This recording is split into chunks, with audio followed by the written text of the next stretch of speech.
Before we start, please make sure to like, subscribe, and share this video with your friends and family.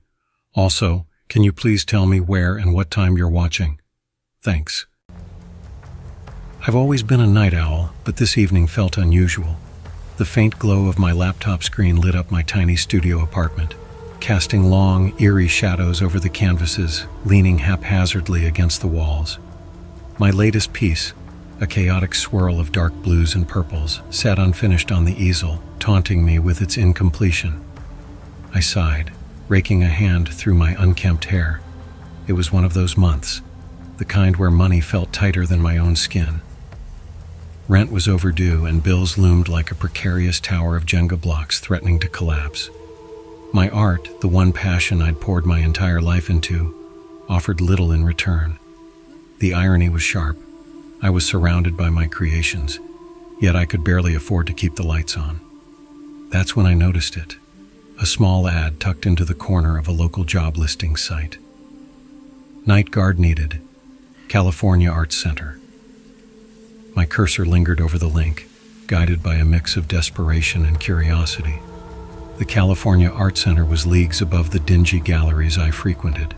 It was a place of prestige, hosting world-class exhibits with impeccable lighting and polished floors, likely worth more than my entire apartment. I clicked the link, scanning the job description. The pay wasn't amazing, but it was steady, just a few nights a week. It seemed manageable. I'd stand watch, patrol the gallery, and maybe even draw some inspiration from the artwork. It felt like a chance, a lifeboat in the stormy sea of my financial struggles. Without giving myself time to overthink, I submitted an application. To my surprise, I received a response within an hour. An interview was scheduled for the next day. That night, sleep evaded me. I tossed and turned, my mind racing with possibilities. Could this be the break I needed? A chance to immerse myself in the world of successful artists, to breathe the same air as masterpieces? Or was I simply clutching at straws, desperate for any kind of relief? The interview itself was odd. The gallery manager, a wiry man with silver-framed glasses and a permanent frown, barely glanced at me as he rattled off questions. His office was sterile, devoid of art. No prints on the walls, no sculptures, nothing but an intimidating desk and a clock ticking louder with every second. "You'll work from midnight to 5 a.m., he said, his voice as lifeless as the walls. "Your job is simple. Patrol the gallery, report disturbances, and do not interfere with the artwork in any way." I nodded, eager to appear capable. "Of course, sir, I respect art deeply. I'm an artist myself, actually." He cut me off with a dismissive wave. "That's irrelevant. Can you follow instructions?" The question caught me off guard, but I quickly responded, "Yes, absolutely." "Good." He scribbled something on his clipboard. "You start tomorrow night. Don't be late." And just like that, I was hired. The interaction felt cold and transactional, like the job itself. Just another piece in the gallery, untouchable and distant. But I couldn't afford to be picky. As I left his office, a strange sense of dread settled over me. I brushed it off as nerves, oblivious to the long, dark nights that lay ahead. The day of my first shift crept by, each hour stretching unbearably. I tried to keep myself busy, to create a semblance of normalcy before diving into the nocturnal world of gallery security. But my thoughts kept returning to that sterile office, the manager's curt demeanor, and the nagging feeling that I was missing something important.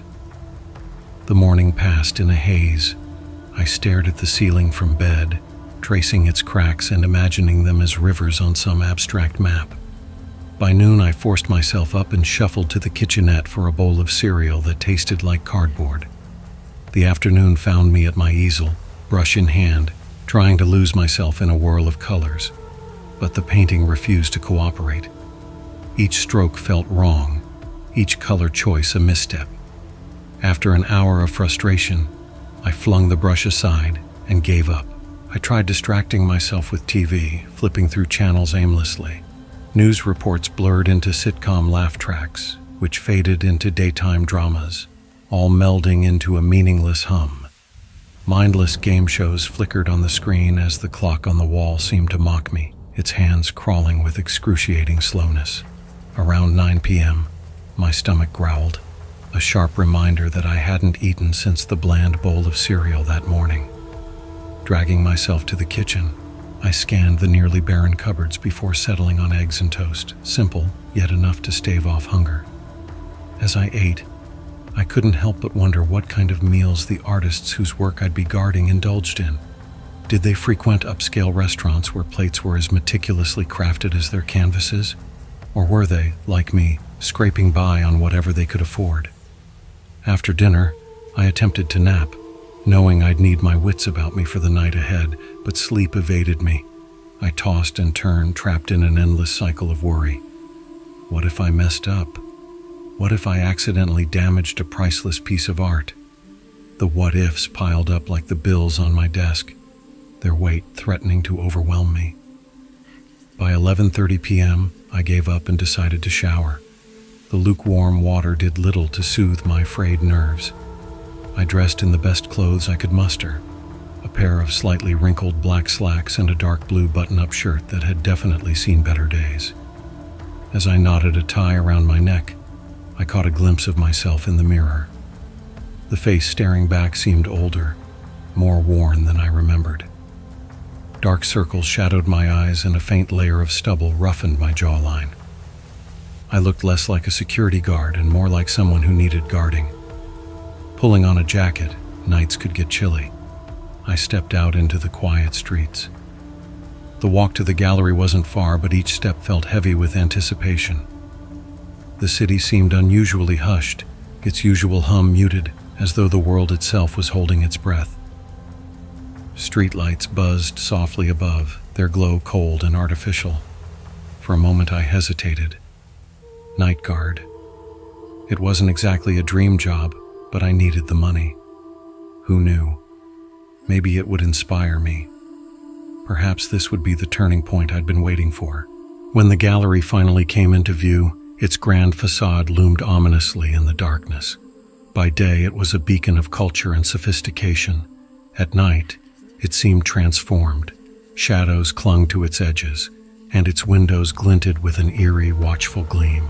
I arrived just past midnight. The main entrance was locked, but a side door had been propped open with a small stone. That hadn't been mentioned in the briefing, but I shrugged it off. Galleries often had quirks like that. I had no idea that this tiny detail was the first step into something far more sinister. Inside, the gallery was swallowed in silence. Not the comforting quiet of solitude, but the kind that makes you second-guess every breath, every movement. My footsteps echoed faintly as I crossed the main exhibition hall. During the day, the artworks would have been vibrant and alive, drawing admiring gazes. But now, in the dim emergency lighting, they seemed to lurk in the shadows, their painted eyes following me with a disconcerting intensity. I passed a large abstract canvas, its harsh lines and bold strokes seeming to writhe subtly as I walked by. Startled, I blinked, and the image was still again. Just a trick of the light, I assured myself, though the uneasy feeling lingered. Toward the back of the hall, I found the security desk, a modest setup with a creaky chair, a set of keys, and a logbook for recording anything unusual. I sat down, the chairs grown unnaturally loud in the oppressive stillness. That's when I noticed it. On the back of a framed painting behind the desk was a list of rules, 9 to be exact, neatly typed in small, precise font. It didn't make sense. Was this an art installation? A practical joke left by the previous guard? Intrigued, I leaned closer to read. Rule 1. Do not touch any artwork after 1 a.m. Rule 2. If you hear footsteps behind you, do not turn around. Rule 3. The West Wing is off limits after 2 a.m. Rule 4. Should you see a figure standing in the hallway, do not acknowledge it. Rule 5. Do not let the clock in the lobby strike 3:15. Rule 6. If the phone rings, answer only on the second. Ring.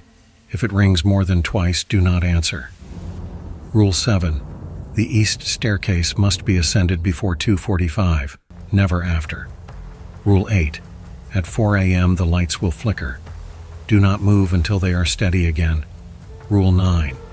Leave the building by 5 a.m. No exceptions.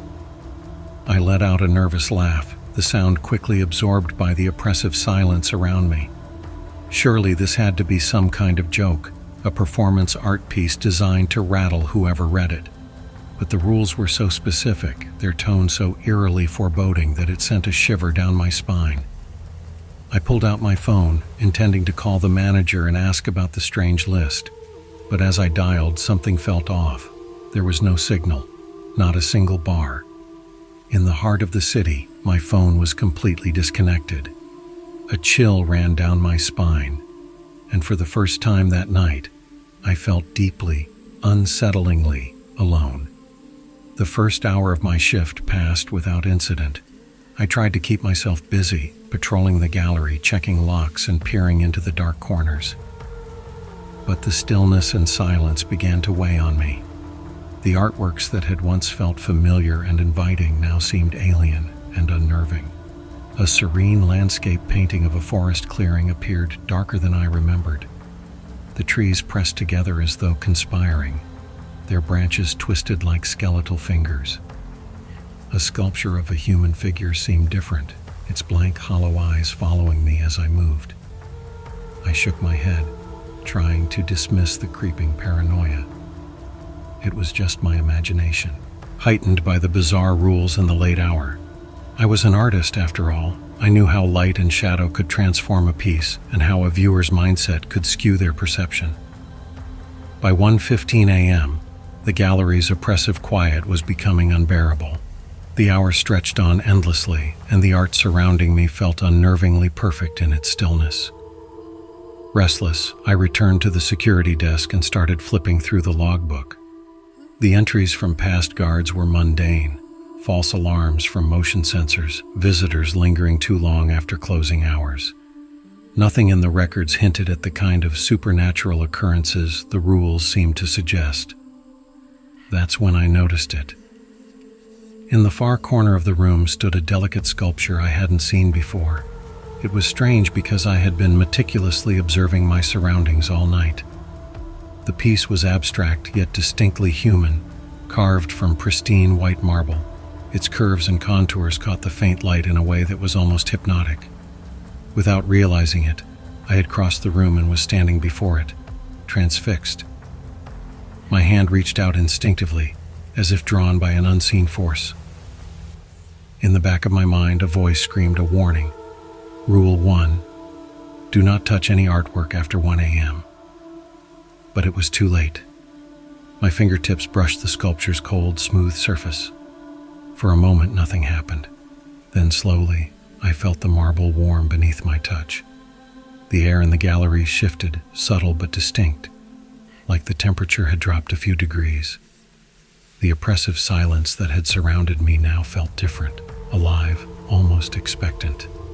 My pulse quickened and I yanked my hand away as though burned. Nothing happened. I exhaled, not realizing I'd been holding my breath. Maybe it was all in my head, stress, sleep deprivation, and the unease brought on by the strange rules.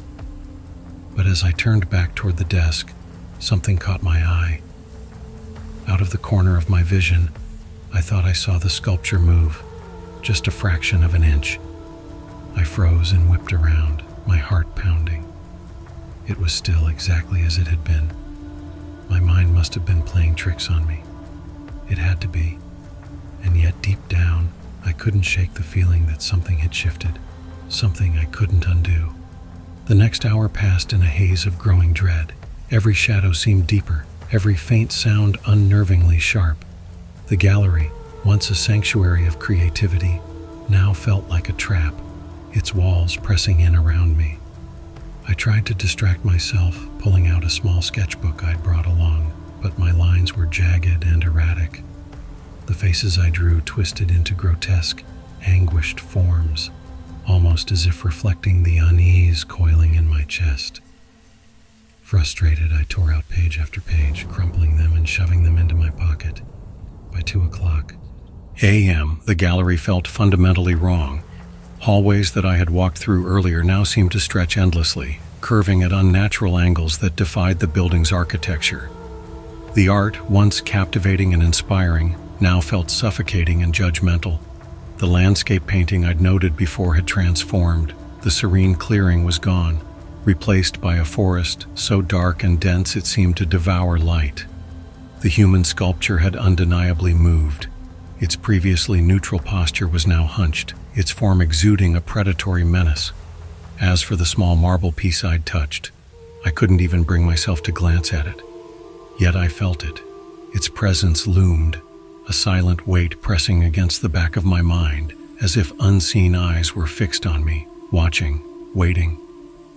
The clock on the wall ticked louder than before, its steady rhythm echoing through the gallery.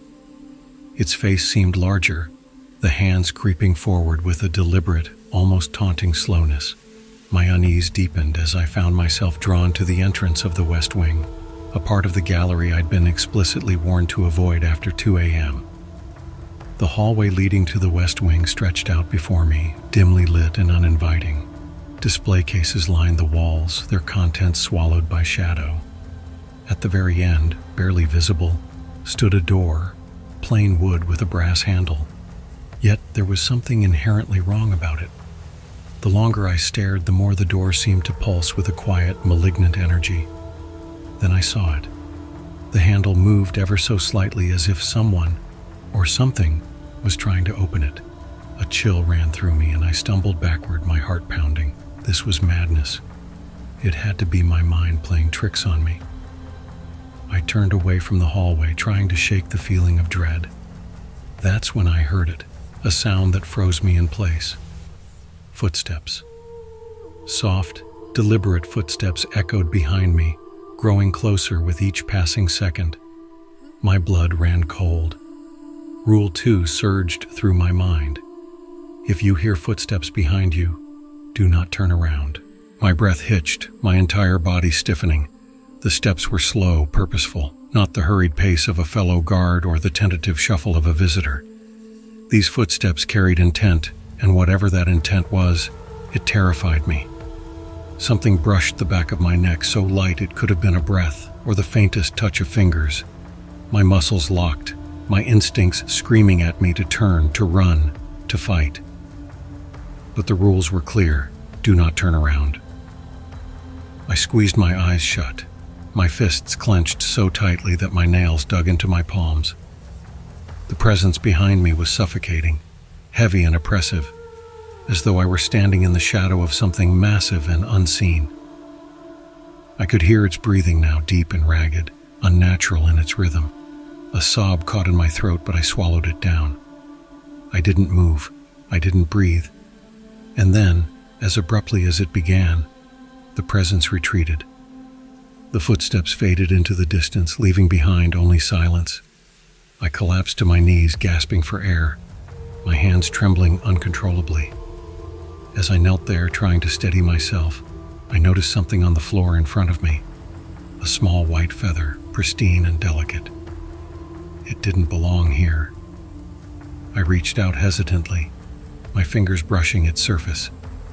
The moment I touched it, the feather crumbled into fine ash, disintegrating before my eyes. I scrambled to my feet, stumbling back toward the security desk.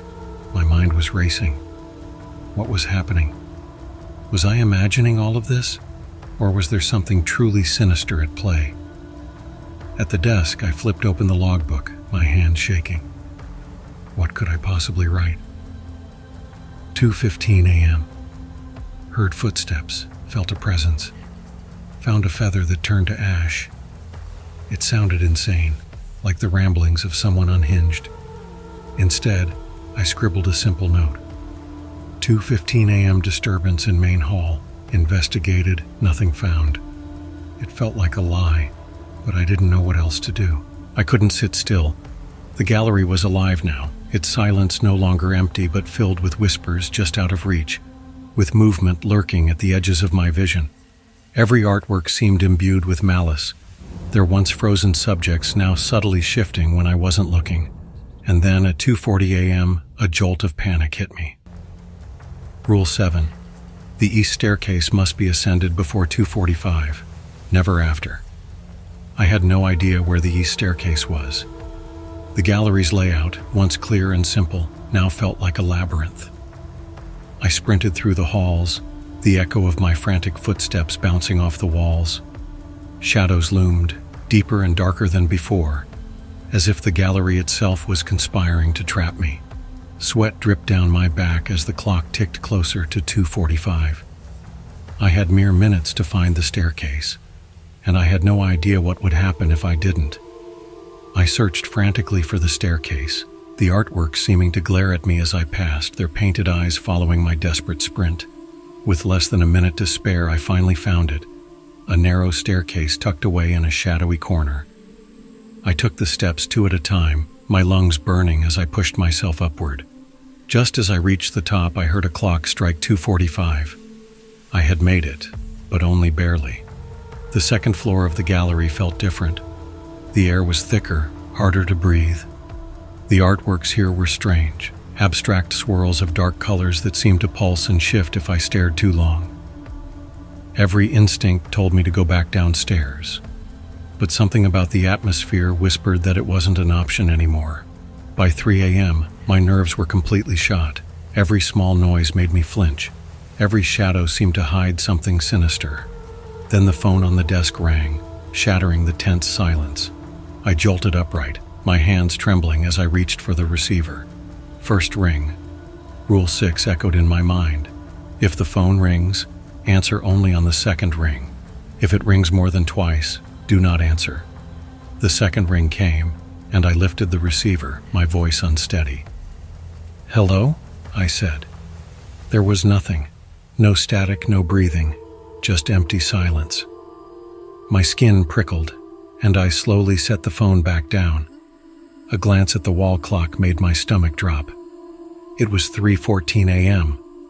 Then I remembered Rule 5.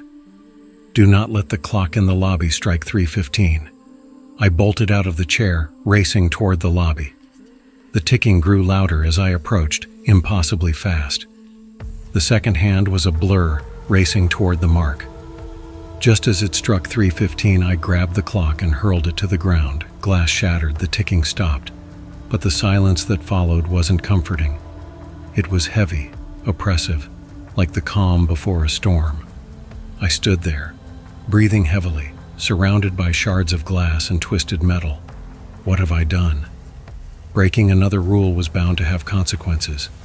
I could feel them, unseen but palpable, hanging in the air. Then, a sound broke through the stillness. A soft, rhythmic tapping. Tap, tap, tap. It came from everywhere and nowhere all at once. Spinning around, I tried to locate the source, but it shifted constantly, always just behind me. And then I saw it. At the end of the hallway, barely visible in the dim light, a figure stood. It was impossibly tall, its head nearly brushing the ceiling. Its form was darker than the shadows surrounding it, as though it was made from the absence of light itself. Rule 4 flashed in my mind. If you see a figure in the hallway, do not acknowledge it. But it was too late. I had seen it, and it had seen me. The figure began to move toward me. Its movements were jerky and unnatural, like a puppet controlled by an unskilled puppeteer. Each step it took made the tapping sound I had heard. I ran. The hallways stretched and twisted impossibly as I fled, the artwork on the walls seemingly alive, their painted hands reaching out to grasp me. My lungs burned, my legs ached, but the tapping was always there, never closer, never farther. At last, I stumbled back to the security desk. The list of rules seemed to glow faintly, a fragile anchor in this nightmare. I collapsed into the chair, gasping for air. The tapping had stopped and the figure was gone. But deep down, I knew the night was far from over. I had broken too many rules to hope for an easy escape. Clinging desperately to the remaining rules, I followed them with precision. At 4 a.m., the lights flickered, just as Rule 8 warned. I froze in place, not daring to move until the flickering stopped. In the brief moments of darkness, I heard whispers, felt cold breaths on my neck, and caught glimpses of impossible things. When the light steadied, I was alone again, but the presence of something otherworldly lingered. As 5 a.m. neared, I felt both relief and dread. Rule 9 was clear: leave the building by 5 a.m. No exceptions. I stood at the door, keys in hand, watching the clock's final moments tick away. At 4:59, I yanked the door open. When the clock struck 5 o'clock, I stepped into the cool morning air, breathing it in like it was life itself. I was free. I had survived. Or so I thought. As I walked at home, the events of the night replayed in my mind like a bad dream, but the scars they left were painfully real. My hands trembled, my nerves were frayed, and I couldn't shake the eerie sensation of being watched. Exhausted beyond measure, I collapsed into bed, hoping for rest. But sleep offered no relief. My dreams were a maze of twisted artworks, dark figures, and endless, shifting galleries. When I woke, I felt hollow, as though some essential part of me had been scraped away in the night. Disoriented and rattled, I decided to take a walk, hoping fresh air might clear my mind and convince me it had all been some stress-induced hallucination. The morning was bright and crisp, the streets gradually filling with commuters and early risers. For a brief moment, the world felt normal, until I passed a local cafe. Through the window, something caught my eye, and my blood turned to ice. It was the sculpture, the same small white marble piece I had foolishly touched the night before. Now it sat innocently on a table near the window, incongruous among the coffee cups and pastries. As I watched, a patron casually pushed it aside to make room for their plate. I stumbled backward, heart pounding. This couldn't be happening. I turned down the next street, desperate to escape, but it didn't help. There, in a shop window, hung a painting from the gallery. It depicted a dark figure in a hallway, its proportions all wrong, its eyes unnervingly alive as they seemed to track my every move. Everywhere I went, the art followed me, a sketch pinned to a community board, a mural on a building wall, even the graffiti. Everything bore the twisted, living quality of the gallery's pieces. The rules might have stayed behind in that cursed building, but the gallery hadn't. It had claimed me, leaving its mark on my world. Or perhaps it had marked me, altering my perception of reality itself. As I stood frozen on a street corner, paralyzed by the realization, I felt a tap on my shoulder. I turned, heart sinking. The gallery manager stood there, his silver-framed glasses glinting in the sunlight. His smile was as hollow as I remembered. "Excellent work last night," he said, his voice flat and colorless. "We'll see you again tonight. Don't be late." Before I could respond, he vanished into the morning crowd. His words echoed in my mind, a promise and a threat intertwined. That's when it hit me. My shift hadn't ended at 5 a.m. It had only just begun. The gallery wasn't confined to its walls anymore. Its rules, its horrors, they had seeped into the world around me. As I walked home, I found myself glancing over my shoulder, watching for dark figures in hallways, listening for faint phantom footsteps. The 9 rules repeated in my head like a mantra. Don't touch the art. Don't turn around. Don't acknowledge the figures. The sun climbed higher in the sky, but for me it felt like the night had never ended. Somewhere deep in my mind, I could still hear a clock ticking, counting down the hours until I'd have to return. But the question lingered, would I ever truly leave the gallery again? I tried to convince myself that I could escape by simply not going back, that I could abandon the job and the madness it had brought. But deep down, I knew it wasn't that simple. That night, I called in sick, my voice shaky as I left a message on the gallery's answering machine. The moment I hung up, my phone rang. The caller ID showed the gallery's number. My stomach dropped. It rang once, twice. I hesitated. remembering the rule to answer on the second ring, but then it rang a third time and a fourth. I didn't answer. The ringing continued all night, stopping only at 5 a.m. I didn't sleep. The next day, desperate to reclaim some sense of normalcy, I tried to lose myself in my art. But every time I picked up a brush, what spilled onto the canvas was dark and grotesque. The images from the gallery bled into my work, figures with elongated limbs and hollow eyes, landscapes that seemed alive and breathing. I tore up canvas after canvas, but it was no use. The gallery's influence was everywhere. Even leaving the house became an ordeal. The city itself seemed infected. The gallery's art had spread, embedding itself in every corner of my world. It was in store windows, on billboards, in the patterns of clouds overhead. Everywhere I looked, I saw it. Sometimes, I'd blink and it would be gone, replaced by ordinary, everyday scenes. But I knew what I had seen. The unsettling images lingered at the edge of my vision, haunting me. People began to notice my odd behavior. Friends called, concerned about my sudden reclusiveness, but I couldn't bring myself to answer.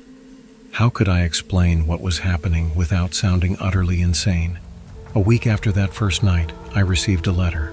The envelope was blank except for my name and address, written in elegant, old-fashioned script. Inside was a single sheet of paper. It read, "Your shift begins at midnight. The rules have changed. Be prepared." There was no signature, but I didn't need one. I knew who it was from.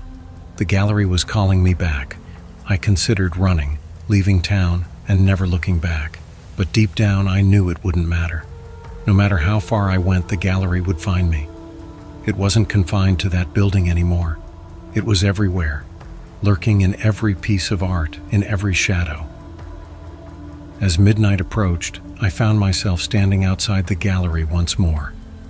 It looked the same as it had that first night, but now I could sense the wrongness that lurked behind its facade. The air around it felt heavier, the shadows deeper and more alive. I took a deep breath and reached for the door handle. My hand froze. Did I really want to go back inside? Did I have a choice? Just then, I felt a presence behind me. I remembered the rule, don't turn around, but I couldn't stop myself. I looked over my shoulder and froze. Standing on the sidewalk was a perfect mirror image of myself, but it wasn't me. This other version wore a wide, unnatural grin that split its face almost in half. Its eyes were empty black voids, and its skin rippled and shifted like the surface of a pond disturbed by unseen forces. It raised a hand in greeting, then pointed at the gallery door. The message was clear. Go in, or face something much worse out here. With a shaking hand, I turned the handle and stepped inside. The door clicked shut behind me, the sound final and unnerving.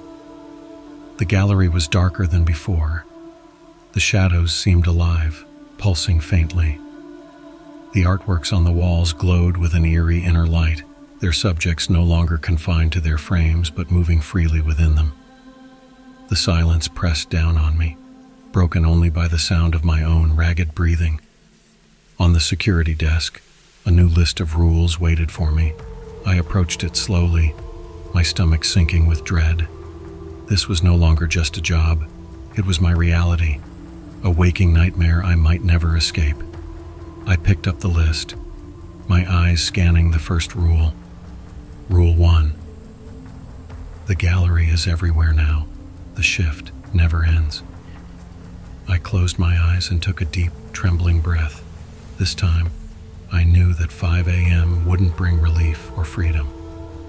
The gallery had claimed me completely, and it would never let me go.